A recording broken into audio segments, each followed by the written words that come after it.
Hi guys, how's it going? Welcome to day 12 of Camp Nanowrimo. I hope this video finds you well and that you've been writing. And hopefully writing a bunch more than me, because I've fallen behind again, and yeah, it's pretty bad. So, you guys remember on day 3 where I had my video about blurbs and asked you guys how do you write one and all that jazz, because I was not very sure. Well, I got a little bit of an inspiration and wrote out a possible blurb, and I'd love to get your guys' feedback about it, because if you watch my excerpt video, you kind of get a sense for the first chapter, and so hopefully this kind of reflects that first beginning part, and if you think it gives enough of a characterization of Daya and some intrigue and a hook and you want to read more, let me know. So here we go. Obadiah Mendoza, a snarly, self-possessed Victorian gentleman, witnesses two women kissing intimately in a darkened theater.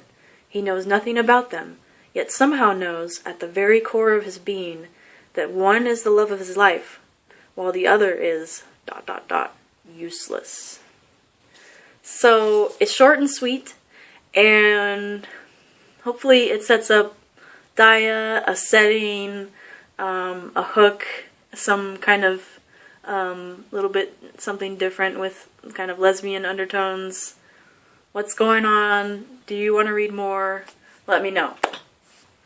Okay, so now I want to explain the dream I had last night and to tell you guys about it. So before I kind of talked about that, I need to let you know that, I've talked about how I am clinically severely depressed with possibility of OCD and bipolar disorder. So death is ever present on my mind, especially suicide. And it's not so much that I think about killing myself all the time, or that I would actually go through with it. It's more like obsessive thoughts about death and my death and how that would happen.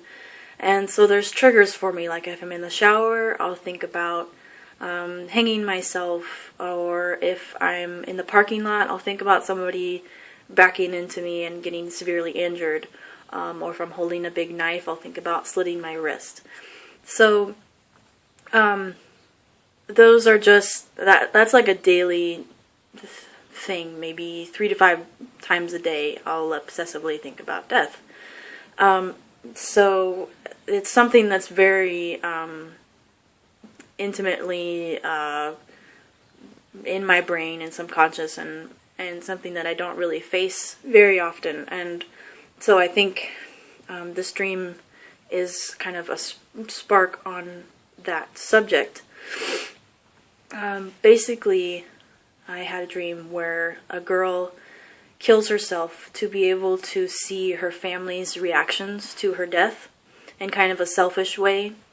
And so she thought she would come back as a ghost and be able to go to her own funeral and see everyone mourning for her and grieving and everything like that. And I identify with that because I've thought about it sometimes. If there was a guarantee that you would be able to witness your own funeral and have everyone paying attention to you and congregating around you and reflecting on your life and what you meant to them, that would be kind of like the most awesome thing ever, because, I'm very lonely all the time. I'm very isolated.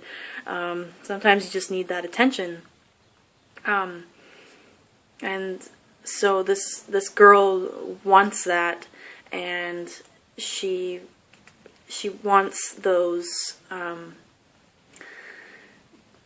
she wants to witness that. But she ends up finding out that she's kind of traded she's traded all of these potential for happy moments with these people for one tiny moment of selfish, sick pleasure at seeing their grief over her. And so when she tries to reach out to those people that usually would have lit up and smiled at her when she was around them. Now they just ignore her, and they've kind of like, you know, done their piece, and then now they've moved on and trying to get back to their lives, which is, you know, depressing. It's their grief is only going to be for a short while, and it's not going to be bogging down their life for a long time. And then she tries to lay down next to her boyfriend, and when she was alive, that was one of her favorite parts of the day, was going to sleep next to her boyfriend, which was very comforting and, you know, intimate, and not even in a sexual way, but just, you know, two humans coming together with your whole bodies touching, and it's warm and inviting, and just falling asleep next to somebody else is one of the greatest feelings in the world. And waking up to that person that you love is it's just one of those blissful moments that you just want to make last forever.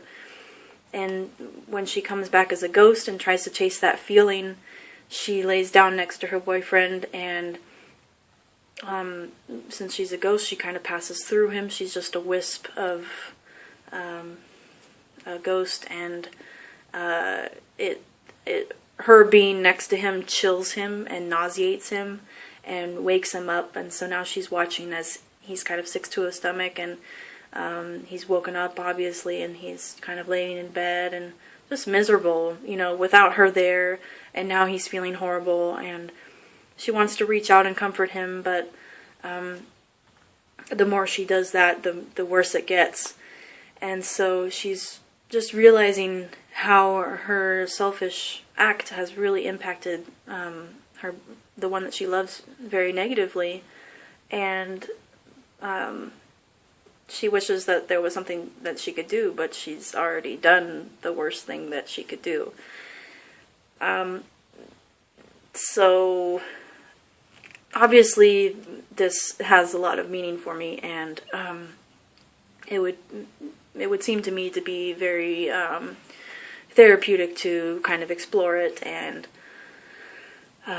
it's interesting that it came to me in a dream, and I feel like I should kind of pursue it.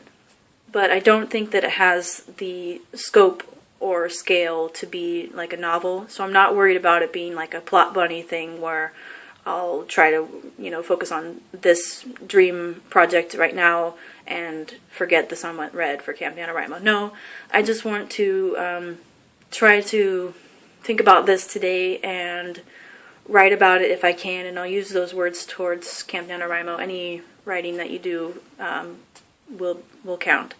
So, and then hopefully I'll explore it enough today, and then get ready to jump back into The Sun Went Red tomorrow.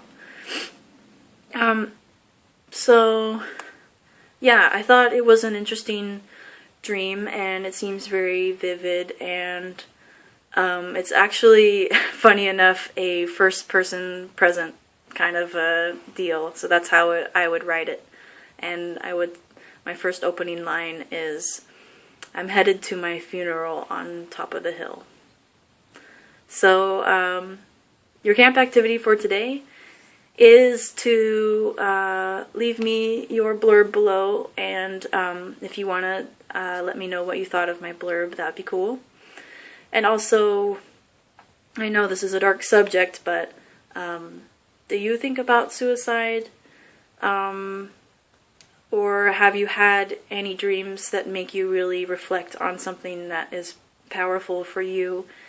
And have there been any plot bunnies where you know that it's not really going to be a novel, but you feel like maybe you should pursue it just for the creative and therapeutic act of writing? So, I hope this was a good video for you guys. Yeah, I'll see you guys around. Bye.